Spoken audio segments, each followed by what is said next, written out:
Dahil sa nangyari kay Nanay Imelda na ninakawan ito ng mga scammer.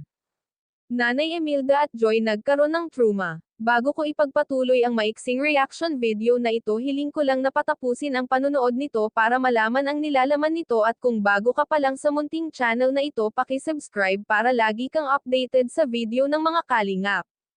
At pakisuportahan natin ang ama ng kalingap na si Val Santos Matubang, Ate Edna Vlog at si Kalingap Rab. Isang mapagpalang araw sa inyong lahat mga kalingap, at shoutout nga pala sa patuloy na sumusuporta sa aking YouTube channel, lalong-lalo na sa mga viewers natin na walang sawang nanonood at sumusuporta. Salamat! Dahil sa nangyari kay Nanay Imelda at Joy, nagkaroon tuloy ito ng trauma. Dahil sa halagang 4,000 na ninakaw sa kanila, ay nanghihinayang talaga ito sa pera na nakuha sa kanila. Tinatanong sa kanila kung ano ang nangyari, bakit sila nanakawan. Basta ang naaalala lang nila ay may mga lalaki na bumili sa tindahan, at pagkatapos noon ay wala na silang naaalala. Nang bumalik ang kanilang isip ay doon nila nakita na wala na ang pera nila. Wala daw talaga silang naaalala. Kahit si Joy ay iyak ng iyak dahil nanghihinayang sa pera na nawala sa kanila, syempre pinagpaguran nila iyon.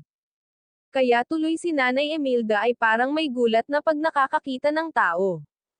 Pasalamat na lang sila at nakaw lang ang ginawa sa kanila.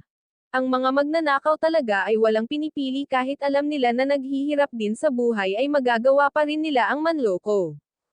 Talagang sanay na sa pang-scam ang mga scammer na iyon, kaya dapat talaga sa panahon ngayon ay doble ingat dahil walang pinipili ang scammer ngayon.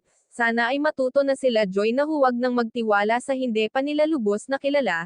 Dahil sa pangyayaring ito, Kalingap Rab nagsalita na tungkol dito na pinag-iingat sila at maging alerto sa kanilang paligid. Hanggang dito na lang ang update ko mga ka-viewers. Maraming salamat at God bless sa inyong lahat.